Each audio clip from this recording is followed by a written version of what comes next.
Friends, Mahanadi நாளைக்கான prediction பார்த்தலாம். விஜய்க்குள்ள காவேரி மட்டும் தான் இருக்காங்கிற விஷயம் மிகா ஃப்ரெண்ட்ஸ்க்கு ரொம்பவே ஆறுதலா இருந்துச்சு. இதே மாதிரி காவேரி விஜய் 2 பேரும் ஓப்பனா பேசி 2 பேரும் சீக்கிரமா சேரணும்னு நினைக்கிறவங்க நம்ம வீடியோக்கு லைக் பண்ணிக்கோங்க. நிவின் வந்துட்டு விஜய் கிட்ட ரொம்பவே வருத்தப்பட்டு கேட்டுட்டு இருப்பாரு. என் பிரதர், நான் உங்ககிட்ட ஒன்று கேட்கறேன், தப்பா நினைச்சுக்காதீங்க. நீங்க வெண்ணிலாவை இந்த அளவுக்கு விழுந்து விழுந்து கவனிக்கிறத பார்த்தா எனக்கு ரொம்பவே பயமா இருக்கு. காவேரி நீங்க தான் எல்லாமேன்ட்டு சொல்லிட்டு இருக்கா. உங்களை வந்துட்டு நினைக்காத நேரமே கிடையாது. ஒவ்வொரு செகண்டும் உங்களை நினைச்சு ரொம்பவே வருத்தப்பட்டு இருக்காங்க. நீங்க வந்துட்டு இங்க இருக்கிறதோ இல்ல வெண்ணிலாவை கவனிக்கிறதோ நான் தப்புன்னு சொல்லல. பட் காவேரி கிட்ட நீங்க கொஞ்சமாவது பேசலாம்ல, அவளுக்கு ஆறுதலா வந்துட்டு ஒரு 2 வார்த்தை சொல்லலாம்ல அப்படின்ற மாதிரி கேட்டு, என்ன பிரதர் நீங்களே என்ன தப்பா நினைச்சிட்டீங்க, நான் அந்த மாதிரி கேரக்டர் கிடையாது. நான் காவேரிக்காக தான் வந்துட்டு ஒவ்வொரு செகண்டும் ஒவ்வொன்றுமே வந்துட்டு யோசிச்சுட்டு இருப்பேன். இப்ப வெண்ணிலா வந்துட்டதுனால நான் காவேரியை மறந்துட்டேன்னு நினைக்கிறீங்களா? காவேரி தான் பிரதர் எனக்கு எல்லாமே. காவேரி என் லைஃப்ல வந்ததுக்கு அப்புறம் தான் டோட்டலா வந்துட்டு என் லைஃபே சேஞ்ச் ஆயிடுச்சு. சோ காவேரி நான் விட்டுருவேனா? எல்லாரும் நீங்க தப்பா புரிஞ்சுக்கிட்டு இருக்கீங்க. வெண்ணிலா வந்ததுக்கு அப்புறம் ஒருவேளை நான் காவேரி விட்டு போயிருமோன்ற பயம் மத்தவங்களுக்கு வரலாம். ஆனா என் காவேரிக்கு வரவே கிடையாது. அப்படி வரவும் செய்யாது. ஏன்னா அவளுக்கு என்னை பத்தி நல்லாவே தெரியும். என்னோட அன்பை பத்தியும் என்னோட லவ் பத்தியும் அவ முழுசா புரிஞ்சிருக்கான். அந்த அளவுக்கு வந்துட்டு எங்களுக்குள்ள புரிதல் இருக்கனால தான் அவ என்கிட்ட இது வரைக்கும் ஒண்ணுமே கேட்க கிடையாது வெண்ணிலா பத்தி. அவளே வந்துட்டு அவ்வளவு நம்பிக்கையா வெண்ணிலாவை என் வீட்டுக்கே அழைச்சிட்டு வந்து என் கூட தனியா அனுப்பி வச்சு அங்க பாட்டு அமைதியா உட்காந்துருக்கானா. எங்களோட நம்பிக்கையும் எங்களோட காதலோட நம்பிக்கையும் என்னங்கிறது நீங்களே புரிஞ்சுக்கோங்க. சோ நீங்க பயப்படவே வேண்டாம். அந்த மாதிரி எனக்கும் காவேரிக்கும் எந்த பிரச்சனையும் வராது. காவேரி தான் எனக்கு எல்லாமே. நீங்க என்ன இவ்வளவு சாதாரணமா வந்துட்டு என்னோட அன்பை குறைச்சி எனக்கு போட்டுட்டீங்க, நான் என்ன அந்த மாதிரி கேரக்டர் அப்படின்ற மாதிரி கேட்க, உடனே குமரன் சொல்லுவாரு, சேச்சா பிரதர் அப்படிலாம் இல்ல பிரதர். என்னதான் இருந்தாலும் எனக்கு மச்சினிச்சி ஆகிறாவோ, மச்சினிச்சியா கூட நான் அவளை இது வரைக்கும் பார்த்தது கிடையாது. நான் குழந்தையில இருந்தே காவேரியை பார்த்துட்டு இருக்கேன். அவ்வளவு நல்ல பொண்ணு, அவ்வளவு நல்ல கேரக்டர். அவ லைஃப்ல நிறைய பிரச்சனையை மட்டும்தான் அவ பார்த்திருக்கா. அவங்க அப்பா இருக்கும்போதும் சரி, அவங்க அப்பா இறந்ததுக்கு அப்புறமும் சரி, அவ கஷ்டத்தை மட்டும்தான் அனுபவிச்சிருக்கா. அவங்க வீட்டுல வந்துட்டு மத்தவங்க எல்லாருமே சந்தோஷமா இருந்தா கூட அவ என்னைக்குமே வந்துட்டு சந்தோஷமா இருந்தது கிடையாது. நிறைய தியாகங்களையும் நிறைய வந்துட்டு கெடுதலையும் வந்துட்டு அவ நிறைய பார்த்து வளர்ந்துருக்கா. மத்தவங்களோட துரோகங்களையும் மத்தவங்களோட கெடுதலையும் வந்துட்டு சகிச்சுதான் இந்த அளவுக்கு வந்துட்டு காவேரி வந்துட்டு ஒரு மெச்சூர்டா இருக்காங்கிறது எனக்கு நல்லாவே தெரியும். அப்படி இருக்க ஒருத்திக்கு நான் வந்துட்டு துரோகம் நினைப்பேனா? நான் அவளை வந்துட்டு எக்காரணத்தை கொண்டு விட்டுறவே கூடாது, விட்டு கொடுத்துடவே கூடாது. அவ வாழ்க்கை மேல இருக்க ஒரு பயத்தினாலையும் அவ வாழ்க்கை மேல இருக்க ஒரு அக்கறையினாலையும் தான் கேட்கிறேன். ஒருவேளை நீங்க வெண்ணிலா இந்த அளவுக்கு கவனிச்சுக்கிறது அவளுக்கு சங்கட்டமாயிடக்கூடாதுல்ல. அவ சின்ன பொண்ணு பிரதர், அதனாலதான் நான் கேட்கிறேன், தப்பா நினைச்சுக்காதீங்க. நிவின்குமே வந்துட்டு காவேரி பத்தி நல்லாவே தெரியும். என்னதான் வந்துட்டு காவேரிக்கும் நிவினுக்கு இவ்வளவு பெரிய பிரச்சனை நடந்து நீங்க வந்துட்டு இப்ப காவேரி கல்யாணம் பண்ணியிருந்தாலும் காவேரி மேல இவனுக்கு இன்னமும் அக்கறை இருக்கு. சோ அவளுக்காக இந்த அளவுக்கு ரிஸ்க் எடுத்து யோசிக்கிறானா, இங்க வந்திருக்கானா, நீங்களே காவேரியோட கேரக்டர் புரிஞ்சுக்கோங்க அப்படின்ற மாதிரி குமரன் ரொம்ப ஃபீல் பண்ணி சொல்லுவாரு. பிரதர், நீங்க காவேரி வந்துட்டு இந்த அளவுக்கு வந்துட்டு என்கிட்ட வந்துட்டு டிஸ்கிரைப் பண்ணி சொல்லணுங்கிறது கிடையாது. உங்க எல்லாரை விட வந்துட்டு காவேரி எனக்கு நல்லாவே தெரியும். நான் நல்லாவே காவேரி வந்துட்டு புரிஞ்சுக்கிட்டேன். இந்த 1 வருஷம் இல்ல, எனக்கு ஒரே மாசத்துலயே வந்துட்டு காவேரியோட கேரக்டர் புரிய ஆரம்பிச்சிருச்சு. காவேரி தான் எனக்கு எல்லாமேன்ற அளவுக்கு நான் டிசைட் பண்ண ஆரம்பிச்சிட்டேன். காவேரி மாதிரி ஒரு பியோர் ஹார்ட்டா, ஒரு பியோர் எமோஷனும் ஒரு பியோர் ஃபீலிங்ஸ் இருக்க ஹார்ட்டை வந்துட்டு யாருனாலையும் வந்துட்டு பார்க்கவே முடியாது. அதனாலதான் நான் அவளை இந்த அளவுக்கு வந்துட்டு லவ் பண்றேன். ஒவ்வொரு செகண்டும் வந்துட்டு அவளை நினைச்சுக்கிட்டு இருக்கேன். அவளை எக்காரணத்தை கொண்டு விட்டுறவே மாட்டேன் பிரதர். அவ என்னோட பொக்கிஷம். அவ வந்துட்டு எனக்காக கடவுளால அனுப்பப்பட்ட ஒரு தேவதனே சொல்லலாம். அவ எல்லாமே என்னால இருக்கவே முடியாது பிரதர். வெண்ணிலாவை நான் லவ் பண்ணது உண்மைதான். பாஸ்ட் லைஃப்ல எல்லாருக்கும் லவ் ஸ்டோரி இருக்கதான் செய்யும். யாருக்குதான் இல்லாம இருந்திருக்கு. அதுக்காக இப்படி நான் காவேரியை கல்யாணம் பண்ணி குடும்பம் நடத்திட்டு இருக்கேன். காவேரி முழுசா எனக்குள்ள வந்துட்டான். அதுக்கப்புறம் இப்ப வெண்ணிலா வந்தோன்னா நான் வெண்ணிலா பின்னாடி போயிருவேனா என்ன? அந்த மாதிரி ஒஸ்டான பிஹேவியர் எல்லாம் என்கிட்ட கிடையாது பிரதர். எனக்கு காவேரி தான் எல்லாமே. நீங்க வந்துட்டு 1% கூட இந்த விஷயத்துல என்னையோ காவேரியோ சந்தேகப்பட வேண்டாம். எங்களோட உறவை பத்தி நீங்க எப்போதுமே சந்தேகம் வச்சுக்கவே வேண்டாம். எனக்காக பிறந்தவ தான் காவேரி, அவளுக்காக தான் நான் பிறந்திருக்கேன்ற மாதிரி தான் நான் எப்பவுமே நினைச்சிருக்கேன். அதனால என்னமோ நிறைய தடங்களும் நிறைய பிரச்சனையும் காவேரி லைஃப்ல வந்து அவளை வந்துட்டு என்கிட்ட கூட்டிட்டு வந்து சேர்த்திருக்கேன் தான் நான் நினைச்சிட்டு இருக்கேன். நிவின், சாரி நிவின், இதை உங்களை ஹர்ட் பண்றதுக்காக சொல்லல. நான் வந்துட்டு ஒரு எனக்குள்ள வந்துட்டு ஃபீல் பண்ண இந்த வார்த்தை தான் இது. நீங்களும் நல்ல பொண்ணு, நல்ல பையன் தான். நீங்க வந்துட்டு இந்த அளவுக்கு காவேரி லவ் பண்ணீங்க, எந்த அளவுக்கு 2 பேரும் ஒருத்தருக்கு ஒருத்தர் வந்து விரும்பினீங்கன்னு எனக்கு நல்லாவே தெரியும். இருந்தாலும் அது நடக்காம கடைசியா வந்துட்டு நான் காவேரியை கல்யாணம் பண்ண வேண்டிய சிச்சுவேஷன் வந்துட்டு அமைஞ்சிருக்குன்னா அதுக்கு காரணம் இதுதான் எனக்கு ஒவ்வொரு செகண்டும் தோணிட்டே இருக்கும். இது வந்துட்டு கடவுளால உருவாக்கப்பட்ட ஒரு உறவனே சொல்லலாம் எனக்கும் காவேரிக்கும் இருக்கிறது. அப்படி இருக்கனாலதான் திடீர்னு எங்கேயோ இருந்த காவேரி, கொடைக்கானல்ல ஒரு ஓரத்துல இருந்த காவேரி, சென்னையில ஒரு ஓரத்துல இருந்த விஜய்ங்கிற வந்துட்டு திடீர்னு ஏன் காவேரியை மீட் பண்ணணும், திடீர்னு ஏன் காவேரியை கல்யாணம் பண்ணணும்? ஸோ இதுக்கு பின்னாடி எல்லாம் கடவுளோட ஒரு மர்மம் தான் இருக்கு. கடவுளால சேர்த்து வைக்கப்பட்டவங்க தான் நாங்க 2 பேருமே. அதனால எனக்கு காவேரி தாண்டி எதுவுமே கிடையாது. இப்ப நான் வெண்ணிலாக்கு பண்ற எல்லாமே பாத்தீங்கன்னா காவேரியோட புருஷன் நான் மட்டும் தான் பண்ணிட்டு இருக்கேன். காவேரி தான் எனக்கு எல்லாமே அப்படின்ற மாதிரி ரொம்ப வந்துட்டு ஃபீல் பண்ணி எமோஷனலா சொல்லுவாரு. அதை கேட்டு நிவின் ரொம்பவே கடுப்பாகும். அதே சமயம் ரொம்ப ஆறுதலா கூட இருக்கும். காவேரிக்கு எப்படியோ வந்துட்டு லைஃப் வந்துட்டு சேவ் ஆயிடுச்சு. அவளுக்கு ஏதோ பிரச்சனை வரப்போகுது, அவள் லைஃப் அவளை விட்டு போகவே போகுது அப்படி இப்படின்னு குமரன் நான் சொன்னனால நான் ரொம்பவே பயந்துட்டு இருந்தேன். எப்படியோ அவன் நல்ல மனசுக்கு அவன் நல்லா இருந்தாலே போதும். அவளை என்னால கல்யாணம் பண்ண முடியலனாலும் அவள் நல்லா இருக்கணும், அவளுக்கு என்னைக்குமே வந்துட்டு நான் கெடுதல் நினைச்சதே கிடையாது. அவள் அவங்க வீட்டிலேயே எல்லாத்தையும் கம்பேர் பண்ணும்போது அவள் ரொம்ப நல்ல பொண்ணு, அவளுக்கு நல்ல லைஃப் தான் அமைஞ்சிருக்கு, அது வரைக்கும் சந்தோஷம் தான் அப்படின்ற மாதிரி மனசுக்குள்ள நினைச்சிட்டு விஜய் கிட்ட ஒரே ஒரு வார்த்தை கேட்பாரு. அதெல்லாம் இருக்கட்டும், நீங்க காவேரி பத்தி சொல்றதுலாம் எனக்கும் புரியுது. ஆனா காவேரி இருக்கும்போது இப்படி அடுத்த பொண்ணை கூட்டிட்டு வந்து இங்க ட்ரீட்மெண்ட் பார்த்துட்டு அடுத்த பொண்ணு கூட இப்படி நைட் ஃபுல்லா இருக்கீங்களே, காவேரி கிட்ட எதுவுமே பேசாம அது அவளுக்கு ஹர்ட் ஆகாதா? உங்களுக்கு அந்த ஒரு எமோஷன் கூடவா புரிஞ்சுக்க முடியல?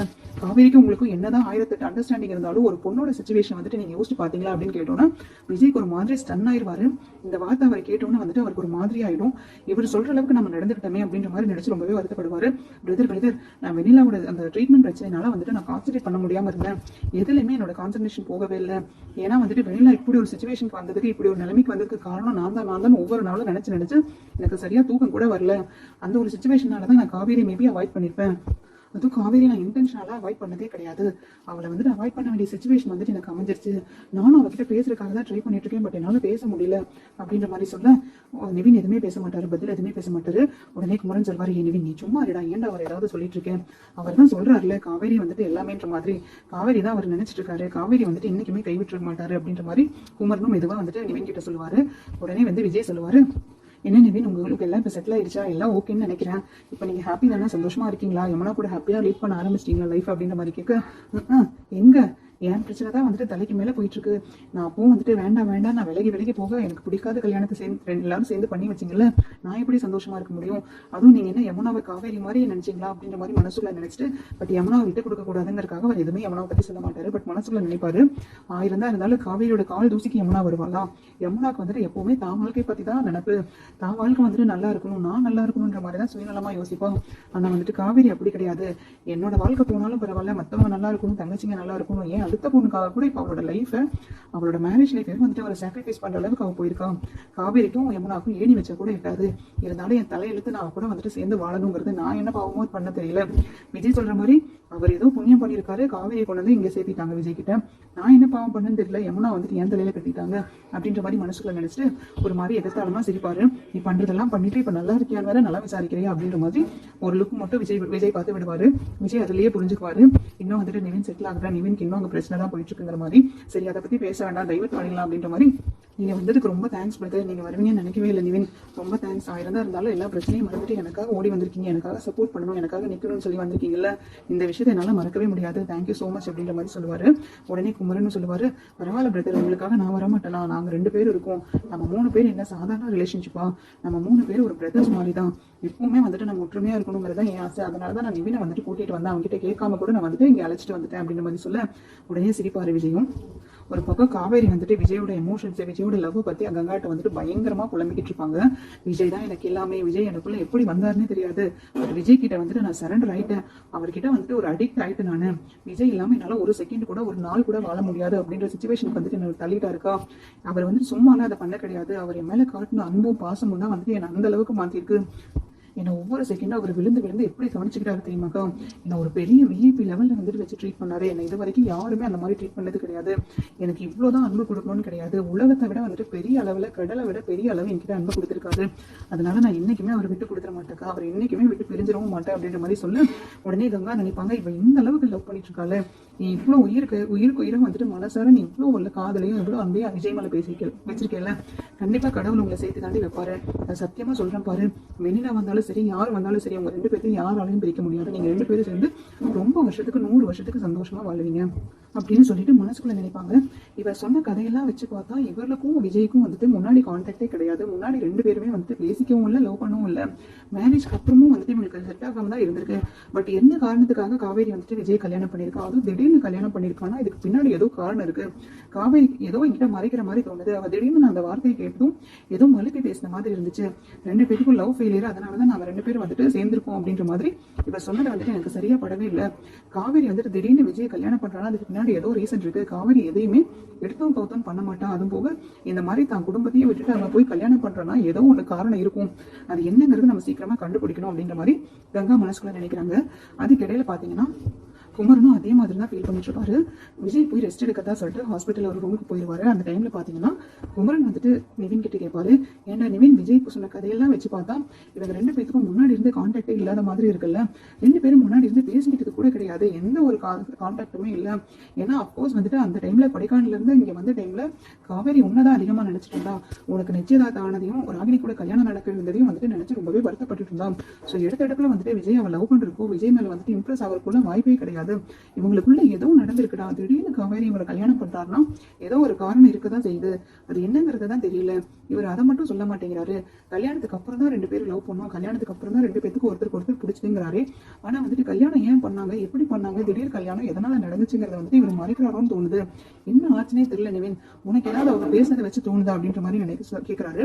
உடனே நிவின் சொல்லுவாரு, எனக்கு எல்லாமே தெரியும்னா, ஆனா சொன்னா இதனால நிறைய பிரச்சனை வருவங்களுக்காக தான் நான் வாயை மூடிட்டு இருக்கேன் அப்படின்ற மாதிரி சொல்ல, என்னடா சொல்றேன், என்ன தெரியும் உனக்கு, இவங்களுக்குள்ள என்ன நடந்துச்சு, ஏன் கல்யாணம் பண்ணாங்க 2 பேரும் திடீர்னு, ஏதாவது உனக்கு தெரியுமா, தெரிஞ்சா சொல்லுடா அப்படின்ற மாதிரி சொல்ல, உடனே நிவின் டக்குன்னு வந்துட்டு டைவர்ட் பண்ணிடுவார் அந்த பேச்சை. அதெல்லாம் ஒண்ணும் இல்லைனா, நான் சும்மா தான் சொன்னேன், அப்படிலாம் எதுவும் கிடையாது, எனக்கு எப்படி தெரியும், காவேரி கூட நான் பேசாம தானே இருந்தேன், நீங்க சென்னைக்கு வந்ததுக்கு அப்புறம், நீங்க இங்க கூப்பிட்டதுக்கு அப்புறம் தானே நான் வந்தேன், எனக்கு எதுவும் தெரியாது, நான் சும்மா வாய்க்காவே சொல்லிட்டேன் அப்படின்ற மாதிரி சொல்ல, குமரன் உடனே சந்தேகப்படுவாரு, இவனுக்கு ஏதோ ஒரு விஷயம் தெரிஞ்சிருக்கு, காவேரி வந்துட்டு விஜய் திடீர்னு கல்யாணம் பண்ணதுக்கு பின்னாடி அப்போ ஏதோ காரணம் இருக்கும் போல, என்னங்கிறத கண்டுபிடிக்கணும் அப்படின்ற மாதிரி குமரனும் நினைப்பாரு.